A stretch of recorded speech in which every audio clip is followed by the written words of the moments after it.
deje un poquito antes porque también tengo otra, parece mentira, pero a veces coinciden las horas y bueno, esto es parte de lo mismo, ¿no? Bueno, les voy a compartir la pantalla. Buenas tardes, profe. Consulta, ¿pudo ver el tema de las notas por la corrección de una de las preguntas de parcial? Sí, lo que pasa es que lo corregí,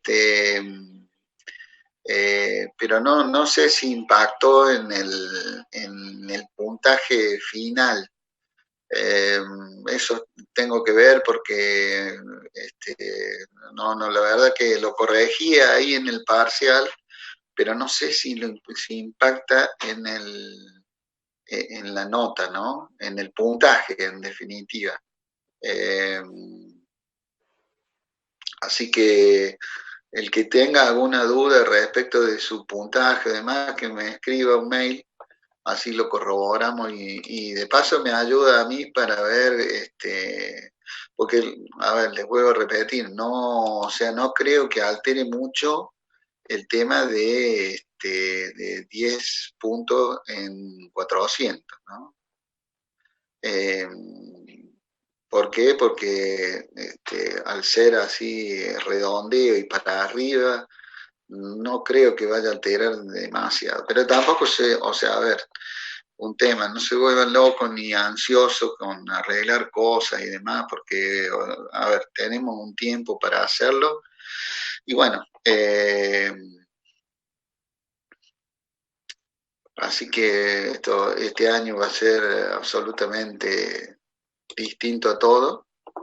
Así que bueno, tengan paciencia, no se hagan problemas. Sí, pero algunos con esa nota pueden llegar a promoción.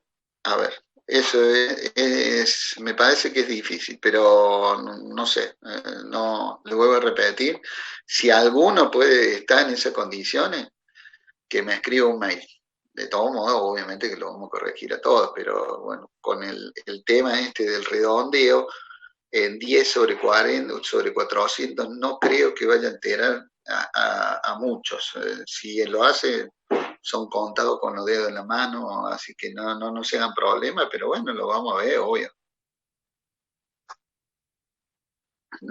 Pero no se preocupen que tenemos mucho camino para recorrer todavía, así que estamos viviendo un año totalmente distinto y por supuesto a los problemas y a las inquietudes de ustedes también van a tener soluciones distintas, así que tranquilos,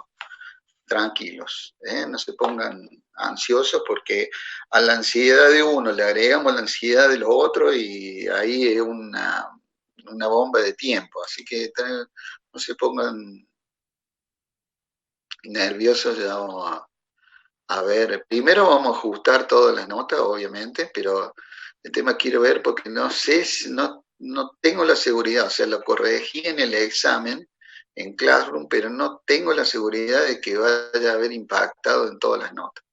Así que eso,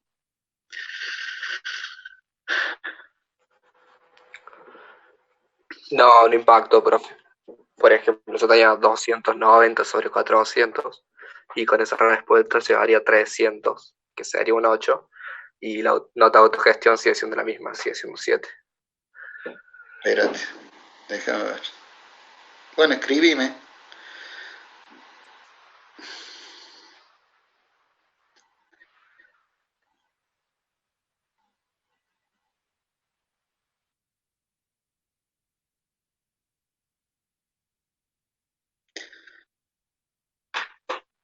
Vos decís que tenías 290, 290, ahora tenés 300.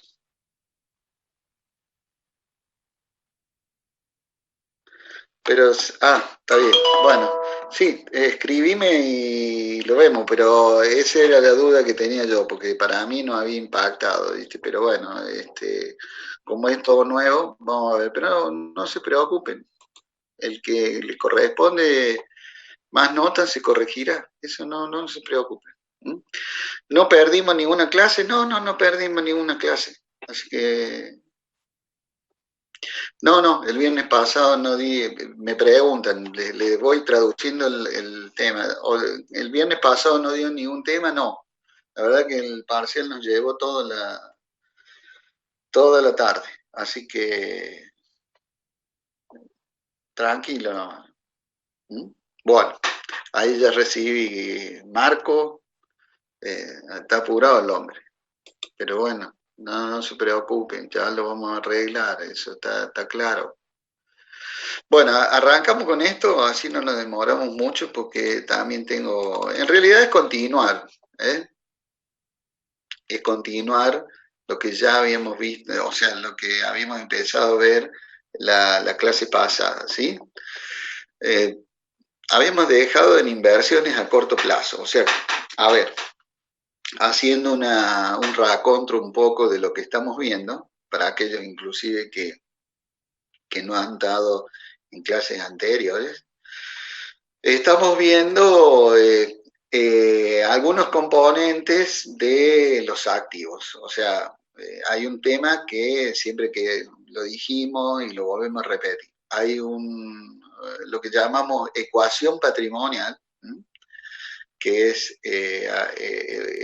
una ecuación que determina que el activo menos el pasivo es igual al patrimonio neto. Habíamos definido también activo, ¿se acuerdan? Activo eran todos los bienes y derechos de la empresa, ¿no? Propiedad de la empresa. El pasivo eran todas las obligaciones que tenía una empresa, ¿no? Obligaciones o fondos de terceros, ¿sí? Que participan en el financiamiento de los activos. Y por último, el patrimonio neto era aquella participación de los dueños de la empresa.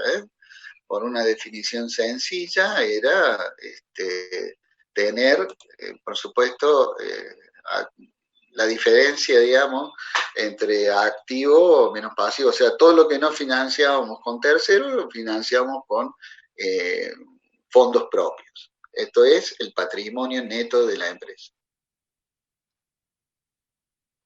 Bien, entonces, ¿qué habíamos empezado en la clase pasada? Habíamos empezado a ver precisamente los activos.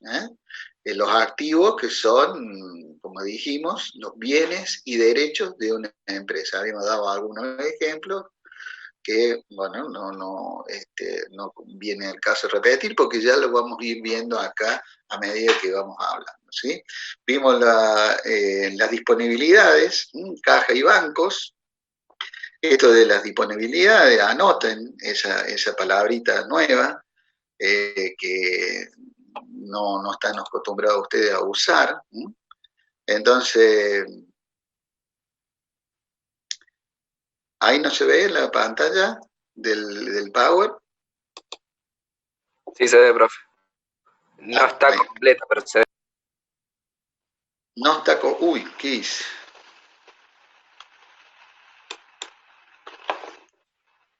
A ver, que ahí metí la pata.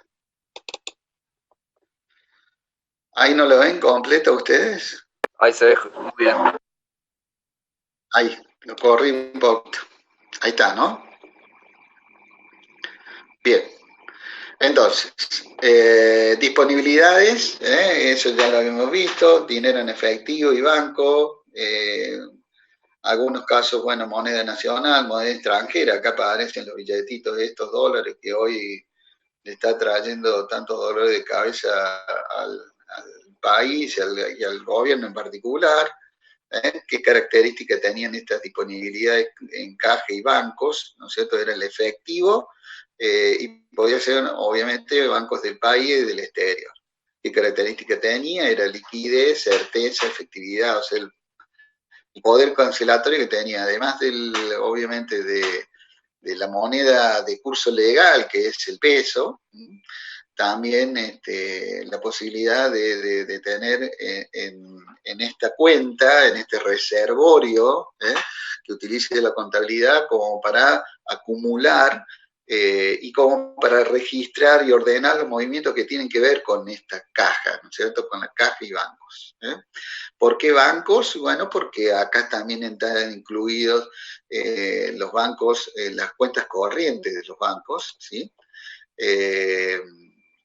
las cajas de ahorro de los bancos, también hablamos bastante del tema de cuenta corriente de los bancos.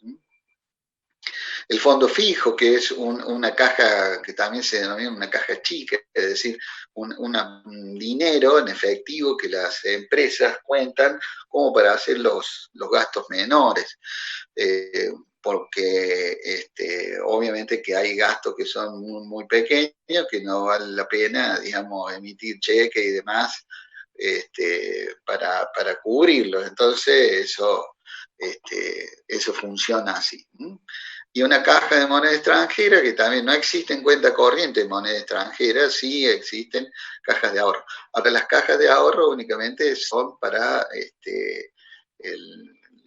las unipersonales, o sea, que son para personas humanas, ¿sí? Hubo excepciones en cuanto a las cajas de ahorro, había lo que se llamaban las cajas de ahorro especiales, para la recaudación de algunos impuestos que debían pagar las empresas las sociedades jurídicas, ¿no? Entonces, eso, por eso se habilitó ese tipo de caja de ahorro, pero no es lo habitual. Bien, seguimos. También habíamos visto inversiones. Las inversiones son colocaciones de fondos. Obviamente que inversiones que tiene que ver, hacíamos también una aclaración de lo que era inversiones. Muchas veces uno habla de inversiones y tiene una idea muy, digamos, muy amplia de lo que es el término de inversiones, ¿no es cierto? Entonces, un poco se confunde en el común del lenguaje a qué llamamos inversiones, ¿no? En este caso, porque inclusive seguramente lo han visto en costos, hablamos de inversiones cuando compramos una máquina que la utilizamos para producción. En este caso, digamos, cuando hablamos de inversiones, hablamos de colocaciones de fondos, excedentes a necesidades operativas con el ánimo de tener rentas o beneficios. Es decir, acá ya hay, si uno desglosa un poco esto, estamos en como el elemento sustancial de estas colocaciones de fondos, un excedente a necesidades operativas, o sea, algo que no vas a usar en cuanto a la necesidad de tu circuito operativo inmediato, ¿no? O sea, y más en los tiempos que estamos transitando, donde existe un deterioro muy importante de la moneda, entonces la gente, las personas, tratan de que ese deterioro sea el menor posible. Entonces, ¿qué hace? O bien se cubren en la moneda extranjera que sea, dólar o euros, o con algunas inversiones a corto plazo, como podrían ser, lo más común sería un plazo fijo, o algunos títulos que se negocian en la bolsa de comercio, es decir, en el mercado de capitales, ¿no es cierto?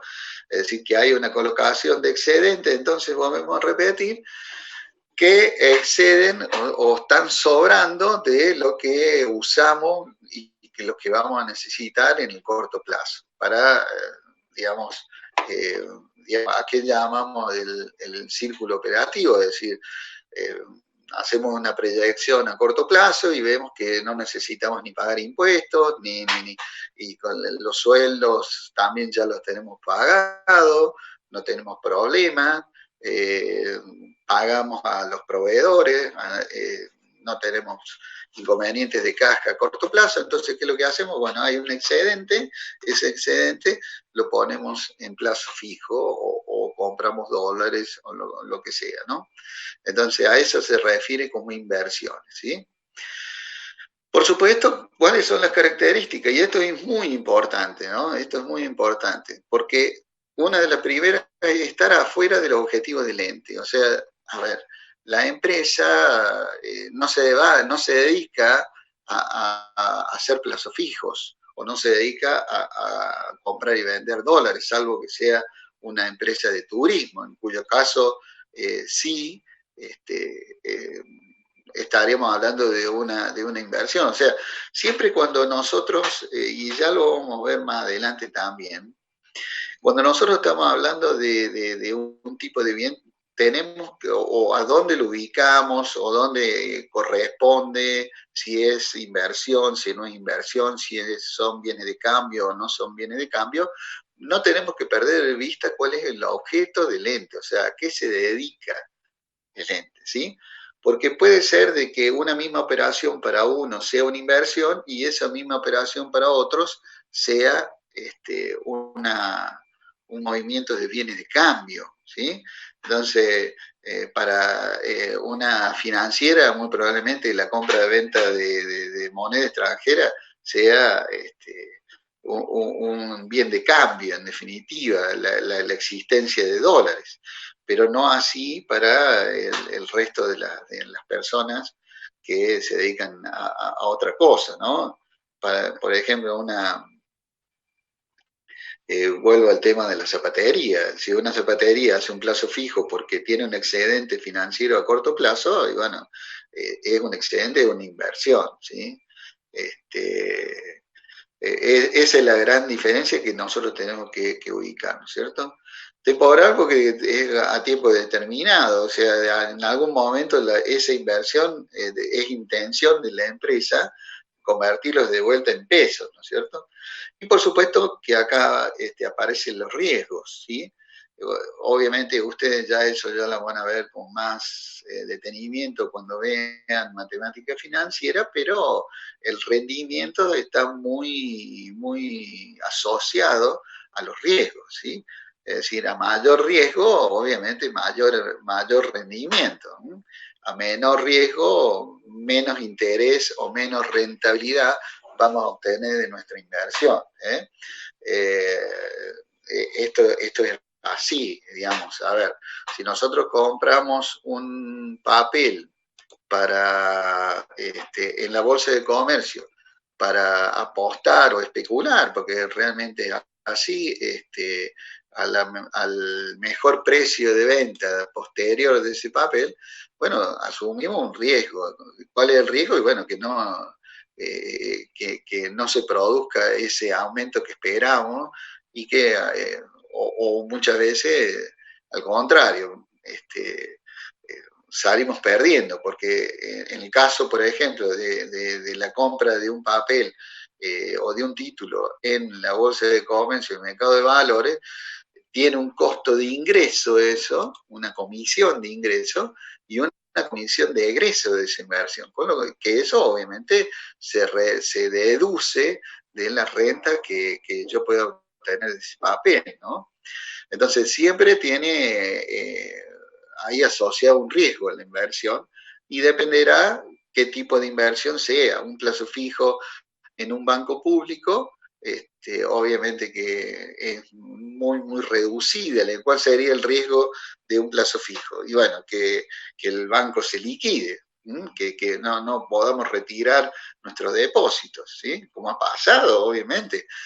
Tenemos sobrada experiencia de gente que ha depositado su dinero en un plazo fijo y de la noche para la mañana las personas responsables de ese banco o el mismo banco desaparecieron. Con lo cual, bueno, hay por supuesto una serie de garantías que establece el Banco Central, pero en muchos casos esas garantías no existen y bueno, la gente por tener mayores puntajes o lograr un mayor interés, lo deposita y bueno, a veces desconoce los riesgos a los que está asumiendo,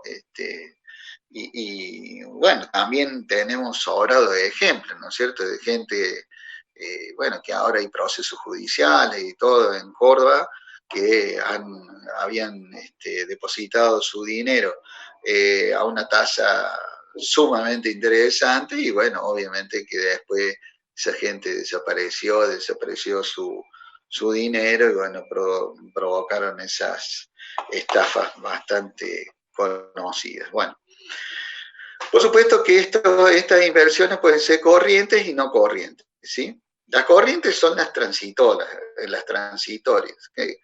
obviamente repetimos a qué llamamos corriente y no corriente, o esa clasificación. Esa clasificación nosotros la vamos a ver en contabilidad permanentemente, corriente y no corriente. Esa clasificación es un convenio que establece, digamos, de que llamamos corriente a aquellas inversiones, colocaciones y demás bienes que son realizables dentro del año de plazo. ¿Sí? Y no corrientes, por el contrario, el resto. Eh, aquellas no corrientes serán afectadas a la producción,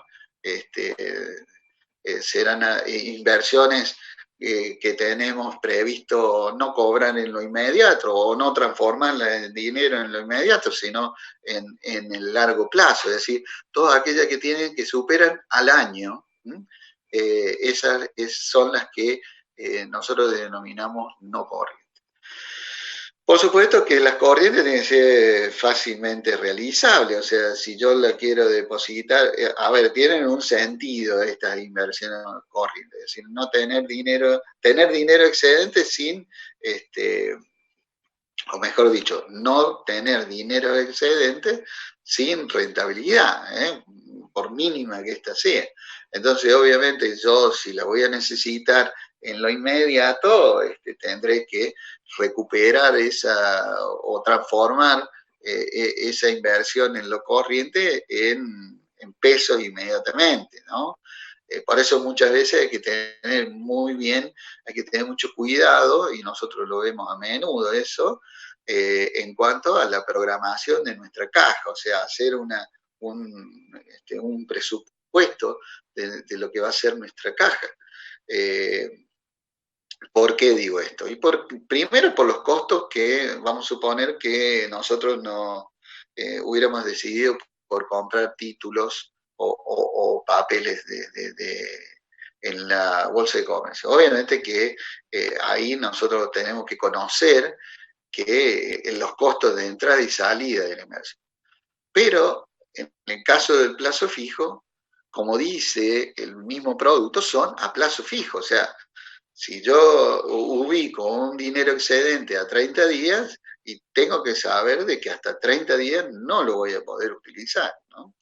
Si bien hay muchos productos ahora, muchos, digamos, adecuaciones a eso, donde permiten que las empresas, ya sea personas jurídicas o personas humanas, tengan un plazo fijo que se denomina precancelable, o sea que yo lo puedo cancelar en cualquier momento, obviamente a una tasa muy inferior a al plazo fijo tradicional. Entonces, eso de fácilmente realizable, tendremos que tener en cuenta en qué estamos metiendo el dinero ese excedente, ¿no? Mercado de compra amplio, conocido, de fácil acceso. También, a ver, podremos tener, podríamos comprar un auto en carácter de inversiones. Conseguimos un auto muy barato o un bien, cualquiera sea, y que lo vamos a negociar en lo inmediato. O sea, también tendríamos que ver ese mercado que nos permita ese canje, digamos, entre el dinero y la inversión en forma inmediata, que no estemos, entre comillas, cortando clavo porque no se vende el auto o no se vende un lote de terreno o demás, ¿no?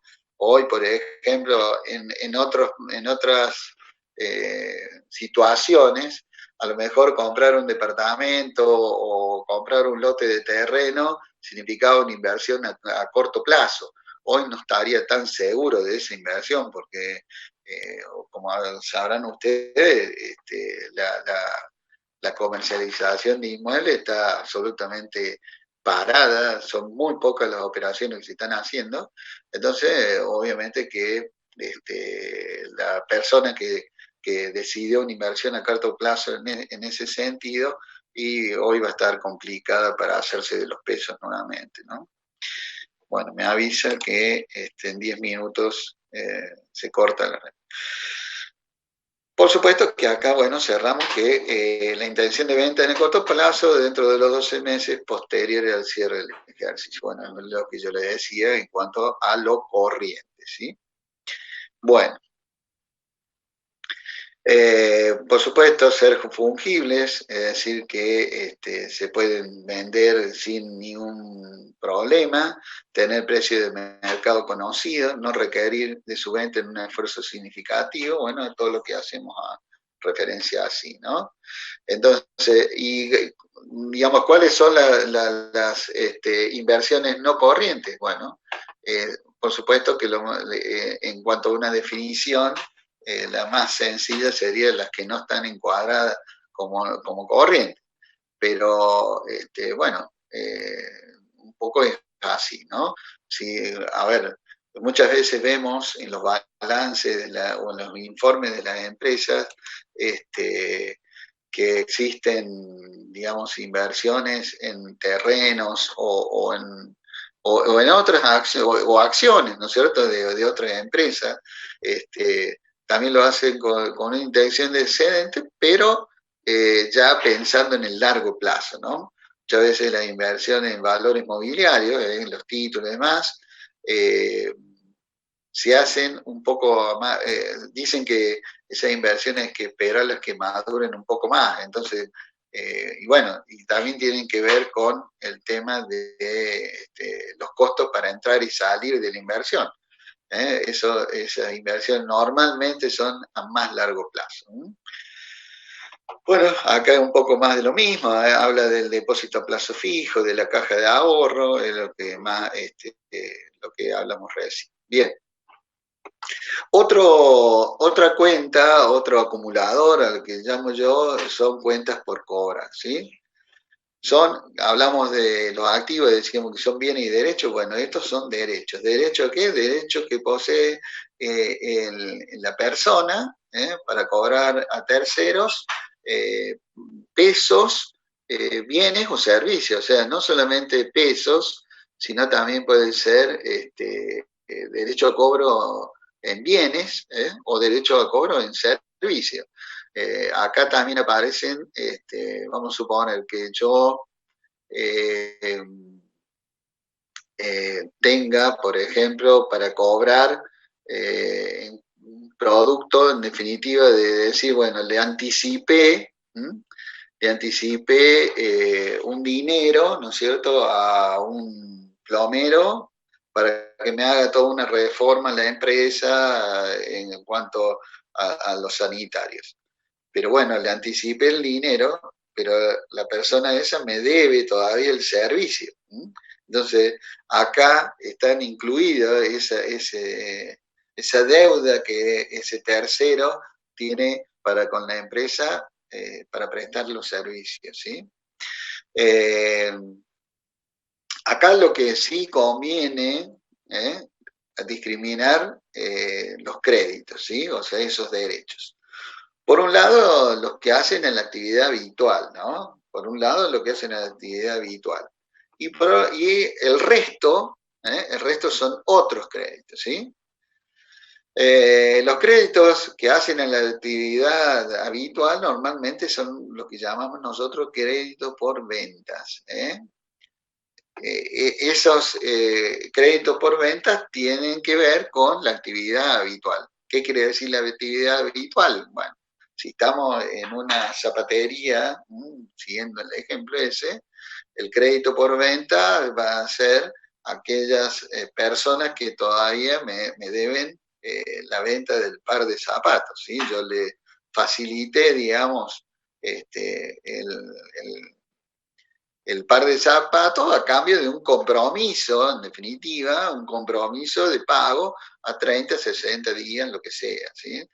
También podemos incluir acá aquellas ventas con tarjeta de crédito. Ustedes saben que la persona paga con tarjeta de crédito, pero no es inmediato la acreditación de esos fondos, sino que las administradoras de tarjeta de crédito tienen un plazo, digamos, para abonar esa suma, ¿no? No es lo mismo con la tarjeta de débito. Por ahí me van a preguntar, ¿y la tarjeta de débito? No, no es lo mismo. La tarjeta de débito acredita inmediatamente la venta en la cuenta del comerciante, ¿sí? Acá hace una discriminación también bastante interesante. Clientes puede ser documentadas esos créditos por venta o sin documentar. ¿A qué se llama documentada y sin documentar? Bueno, documentadas son aquellas ventas que se realizan con el soporte de un documento comercial, ya sea un cheque pago diferido o un pagaré. Y por contrario, los créditos por venta sin documentar no tienen ningún, digamos, soporte en documento comercial. Simplemente vale la confianza y la palabra entre vendedor y comprador, ¿sí? Bien. Otros créditos están, como dijimos, todo lo que terceros nos deben a nosotros, o sea, les debe a la empresa, pero que no está vinculado a la actividad principal. O sea, a ver, está vinculado a la actividad de la empresa, pero no a la actividad principal. Por ejemplo, anticipos al personal, eso es muy propio de las empresas, ¿no? Que anticipen al personal hasta un cierto porcentaje, ¿no? Que en realidad es aproximadamente hasta el 20% que pueden hacerlo. Anticipos a accionistas, también, es decir, los accionistas van lo que se llama anticipos de utilidades. Los accionistas, en función a cómo va la suerte de la empresa, empiezan a obtener anticipos de esas utilidades, y bueno, son créditos a favor de la empresa que obviamente se van a cancelar cuando en definitiva se repartan las utilidades, ¿sí? Anticipos de impuestos también es muy común que acá aparezca, pero les vuelvo a repetir, estos son otros créditos, es decir, que no están directamente vinculados a la operativa de la persona, ¿no? Anticipos de impuestos, ¿no? Como por ejemplo una persona de existencia humana, estamos hablando de los anticipos de impuestos a las ganancias, que las personas humanas y de las personas jurídicas tienen que realizar en función a la ley de impuestos a las ganancias, ¿no? En función a qué esos anticipos, en función a lo que ganó el ejercicio inmediato anterior. Entonces, eso se hace comúnmente. Y por supuesto que está todo vinculado el Estado no puede esperar al 31 de diciembre, o mejor dicho, al año siguiente, hasta el quinto mes siguiente al que se informa la ganancia, porque la sed de fondos es muy importante. Entonces por eso aparecen estos anticipos de impuestos, ¿no? Algo que fue excepcional, como en nuestro país, queda. Así que, bueno, eso en cuanto a los impuestos, anticipo de impuestos. Los componentes de las cuentas a cobrar, bueno, cuenta corriente. Generalmente la cuenta corriente, acá no se tienen que confundir, digamos, una cuenta corriente de los bancos, ¿no? Estas son cuentas corrientes privadas entre vendedores y compradores, ¿sí? Generalmente aparece, no sé si sobre todo en algunos pueblos seguro que hay, o acá hay algunos almacenes, algunos supermercados pequeños que usan este sistema, ¿no es cierto?, como para, digo, un ejemplo como para que ustedes tengan en cuenta qué es esto de cuenta corriente. Si ustedes van a comprar algo al mini mercado, diría yo, y le dicen, mira, yo te pago a fin de mes cuando cobre. Entonces el tipo, el dueño del mercadito te anota en un cuadernito bastante andrajoso y todo